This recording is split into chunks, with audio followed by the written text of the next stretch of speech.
ebo omumi enu shia emfa woni form both teams no obiya wom because so obiya wa terrible form kura na because say eye derby no enibre wom obiya di enibre wom so obetumi awini match no and the last derby e course at the Etihad no yehu the tremendous comeback Manchester United ebiye amubabe win 2-1 with the bright friend Amad Diallo Emma a fantastic performance.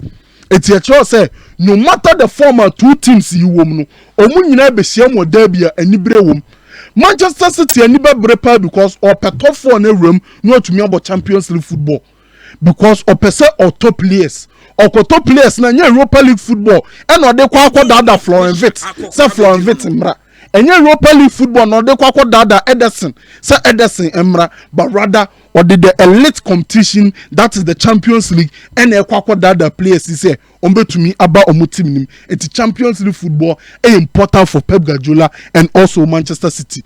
Now Pep Guardiola the record be a rust Old Trafford onu the year manager wanya wins pa in Old Trafford wanya 5 wins. It's a chance as a Pep Guardiola ever Old Trafford there. The probability so about to win and was 3 years pa of all managers are on Old Trafford no only they create the most away wins at Old Trafford. It is our record no so able to push Pep Guardiola going forward. But Manchester United for no are concerned. And then to for no are concerned. Or more form no at Old Trafford.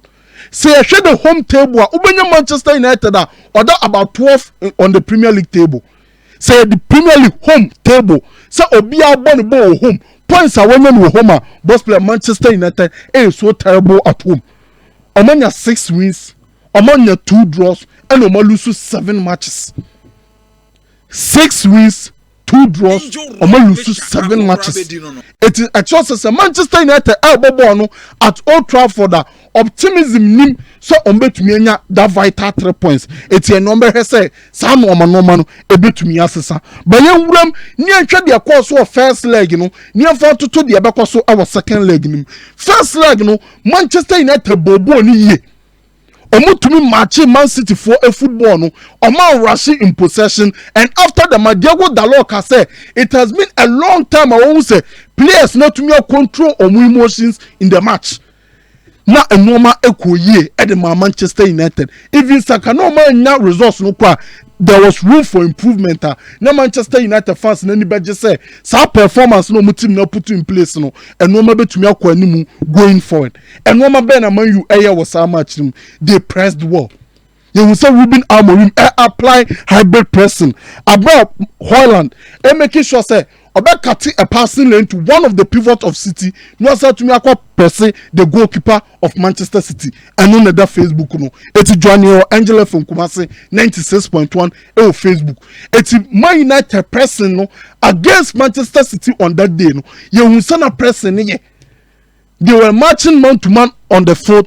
But man to man, not particularly our mobile client so.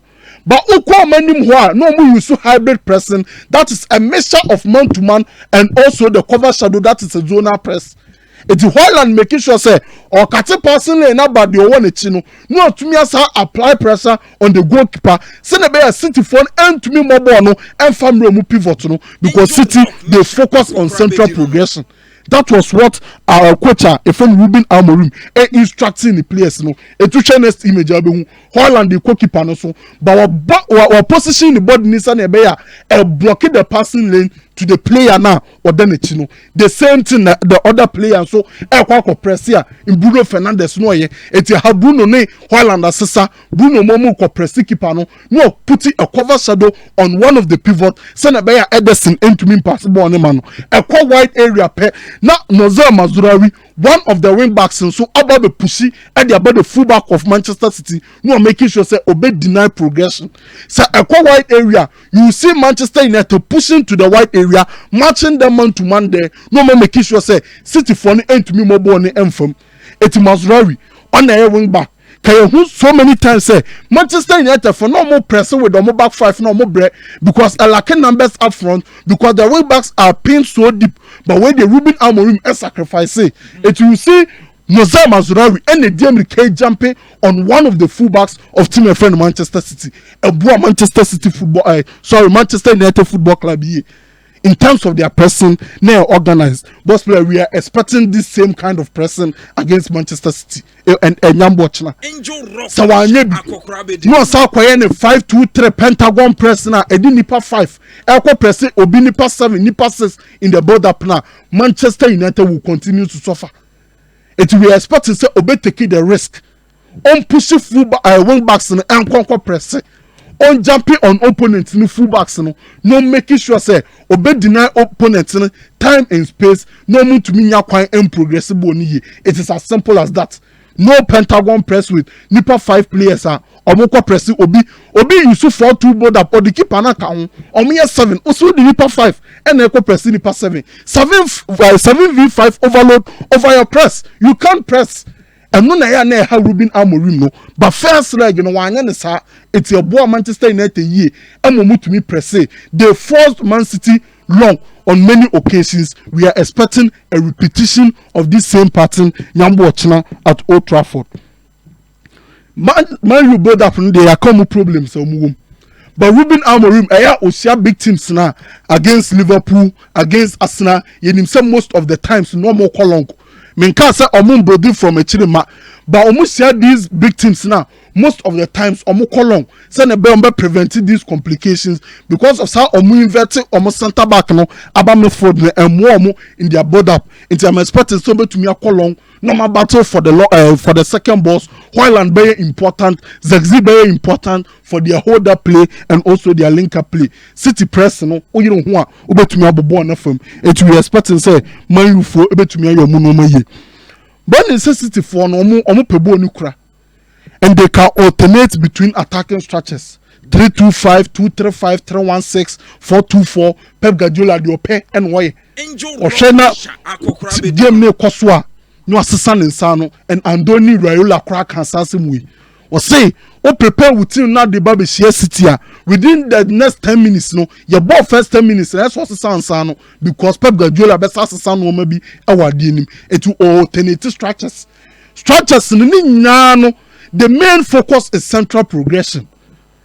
Or you shoot 3-2-5-4, or you shoot 2-3-5-4, you shoot 3-1-6-0. The main idea is for Bobo on a firm fifi. Or Bobo on the firm fifi. Or to me, white players in ye. I'm a white players, no, to me, drive ball forward. It's your first match now. A cross between Man U and Man City at the Etihad now. Ruben Amorim a blockade central progression. 5-2-2-1 and also 5-4-1. Now or they blocking central progression, making sure say Manchester City for no and to be born and from 50. It's 05 Kuani Mame. Obehu against Real Madrid. We saw City using 2-3-5 with inverted fullbacks. Chelsea who side the NB. But Ube Kowachino 05 Ukowachi Mamia. Ube say against Arsenal omu use 3-1-6. It's a choice of Musep no almost sano 05 Yanko enim be mienu near hade. Ube say in the Manchester derby last time no Ruben Amorim making sure say in what there oba blocking. It when you so 5-2-3, but rather or you so 5-2-2-1 and now 5-4-1. Making sure say in what there and ya the Man City for no to me abobo on a foul. It will be force to the wide areas. And important at the moment Manchester United young watching. You will see a repetition of the same thing. And one of Ruben Amorim be or you beat here Arsenal or you beat here Liverpool in those two matches no results. It is Sarah and a Ruben Amorim be the main focus is blocking central progression, forcing the team wide, not to making sure say you win the duels in the wide area. But Manchester City no, omo players to the stand say, force omo to the wide area. That wide area hono team no and our players no able to take advantage because they have what we call the qualitative superiority. Savino at the wide area, Doku the wide area. Now the ball no command these two players are on to me at train. It is a Pep Guardiola at the 3-2-5 or the 2-3-5 neighbor. Now so many more ball in fan fifia or the back content or the content why in the Savino at the one side. Doku at the one side and Doku ni Savino excellent dribblers. Sa omun take you on normal chono, or bet me take you on normal chon. It has to make sure say Sabon is did these two players were in the wide areas, you must double up on these players. Because Doku and a better friend Savino Betcheno Uja Abatia, sorry, Doku any Patrick Dogu Obetchino, Savino any Mazurawi Obetchino. So you double up on the wide areas and make sure say some players need aim to mean you so or more qualitative superiority over your wing backs. It's idea expect to say Ruben Amorim able to me no. Or blocking central progression. Now make sure say wide areas necessity the ball no call 1v1 expert no more than 10 or hono. But me nullify that more quality in the 1v1. And how do you nullify them? O making sure say Uber overload omo into 2v1 against the city wingers. No making sure say enyadia ombetumi yusu omo qualities over your wing backs. City be make it runs through the middle. It has all tracking runs no. So Ford in the baba obo so be making these runs. It DMs ni making sure say ombetumi tracking runs no. Just like omo dey or omo ye in the first leg na Ugarte constantly so Ford the error near no tracking no. Ye be who a repetition of this same thing. About a friend Ruben Amorim, ebe Sano Manoma way. But Haaland Mobo way be. Omama Moose and a bubble. Boss player after the January window. Now Obia or make you runs in behind in the build up. No Manchester City at about 15th. No make it 6.39 runs in behind in the build up per 90 minutes. But after the January window. After the January window, so say Manchester City at the 4th in terms of teamer or making runs in behind in the build up per 90 minutes. They say make it 10 runs in behind per 90 minutes. And that 10 runs no player about over to me at this Abaso body and a mano ayo Omama Mush. It's the center back of Manchester United. You are going to face a player Obama in behind threats. Again, Mamus, I want at the chair, Erling Haaland or running in behind pa or making blind side runs pa, but Erling Haaland ta run on the left because or run on the left will be receiving ball on the stronger foot. That is the left foot. You say one ope, but Omar Mamus, left, right, sent baby or running far, baby. It will be to me on the left, or to me on the right, and or excellent ball striking. Or hit it through a ball well on the nine a two ball and the ball shot no so it will a Manchester United centre back.